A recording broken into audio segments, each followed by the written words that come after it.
Howdy, my name is Richmond Wilkins, and I'm going to be presenting our group project on Wi-Fi availability in Bryan College Station.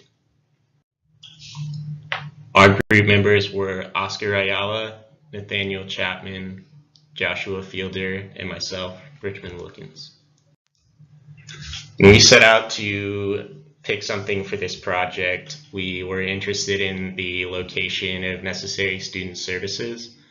And we bounced around with some ideas, and we finally came to the conclusion that Wi-Fi or an internet connection of some sort is necessary for almost everything that students do in the academic world.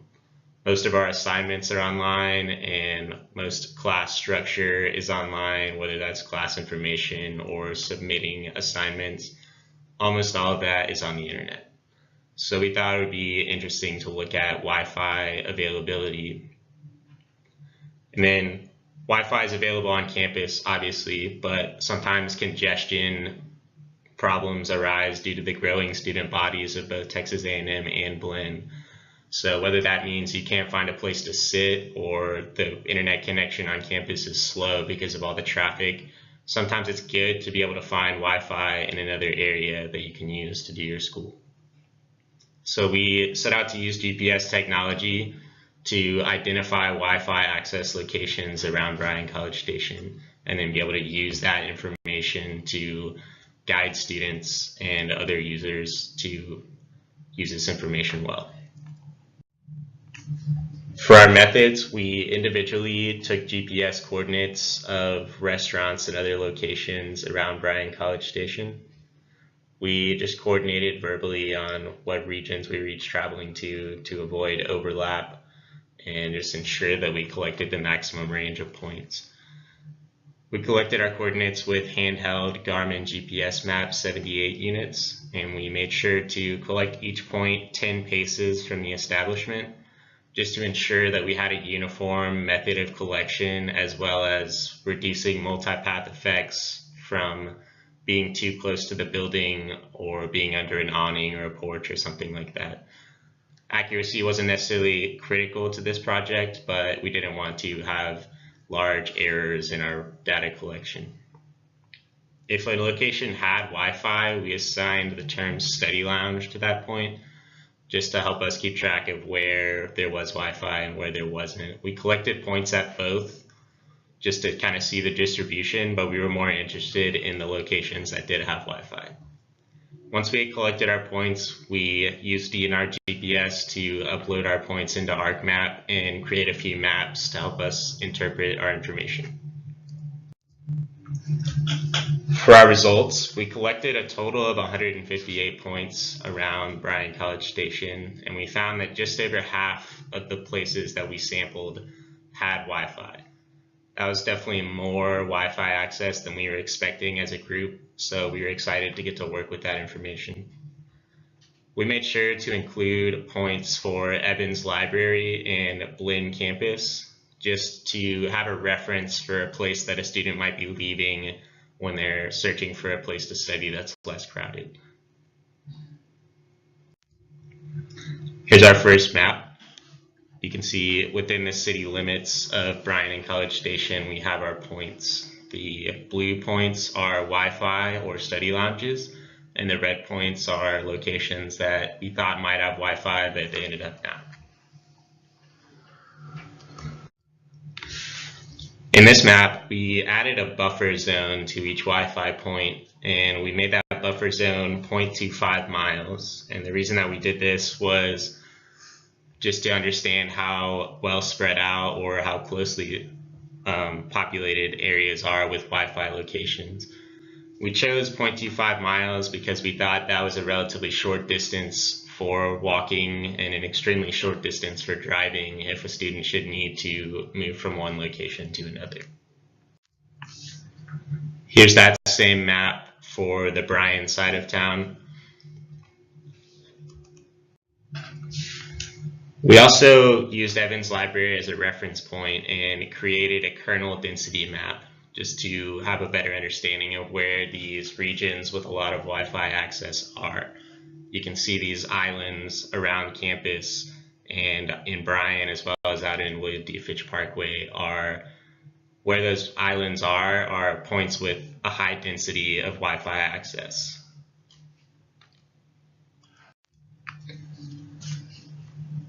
One of our original hypotheses was that Wi-Fi would be located around campus more densely, and that turned out to be relatively correct. There are a lot of locations around campus that offer internet for free. But we also found that there were large gaps near campus as well, and we found that those gaps tend to be residential areas or other undeveloped land that's not necessarily available to the public. We took our data and we decided to sort it into regions just to identify what locations were near to each other to provide like a small island or area where a student could go where there's a variety of different access points. We ended up having 13 regions, and I'm going to run through those right now. We had a region in downtown Bryan, a region on West Villa Maria Road, Briarcrest Drive, Blinn Campus, East University Drive, Post Oak Mall area, the Northgate area, Harvey and Texas, Southeast Texas Avenue, Wellborn and George Bush, and Rock Prairie Road, and finally William D. Fitch Parkway. Those regions were in all different areas of town. Some of them had more locations than others, and some of them were definitely much more spread out. Obviously going all the way from William D. Fitch Parkway to downtown Bryan is a little bit of a hike, but we still wanted to identify what locations were near to each other and where there was more than one single Wi-Fi location.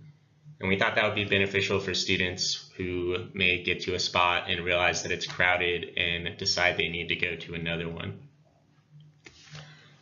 So in conclusion, we found that students that are at A&M or Blinn that are having problems with congestion do have a wide variety of Wi-Fi availability in the area around them. And using our mapped data, we feel like we found some pretty effective ways that students could travel to an area and be confident that they would find Wi-Fi to be able to use to do their assignments or their schoolwork or whatever they might be working on. We also felt like this information could potentially be valuable to those seeking to tap into students as a resource for their business, whether that's opening a Wi-Fi access point at a business that doesn't have one, or opening a new business in an area where there seems to be a decent amount of undercoverage. So different people could use our information and benefit from it, not only students. For future work, we thought it would be possible to identify areas lacking in coverage. We talked about that a little bit with the residential areas or businesses seeking to open new locations. We didn't get into too much detail with areas of undercoverage, but using our information would be a good place to start if you were looking to perform a study about that information. You could certainly use our information to document specific travel times, whether it's for driving, biking, or a bus route from one region or one study location to another, to provide just kind of a general guide for students of how long it'll take them if they do need to relocate to a new area. Something that we talked about a lot in this class was the precision that GPS units can achieve, and some of the more accurate methods, maybe such as a rover in a base station, could potentially be used to measure the actual Wi-Fi coverage. I mean, the coverage of the exact signal. So you could record points all the way out until the Wi-Fi signal isn't working anymore, and then use that information to create a map of the actual Wi-Fi coverage outside of buildings, which could be interesting for some different applications. And I'm sure there are many different ways that you could apply this information, but those are some of the ones that we thought of that might be interesting to look into using our information as a starting point. Here's our references for our shapefiles for our map information. We enjoyed this project and getting to collect this information, and we hope that you enjoyed this presentation. Thank you.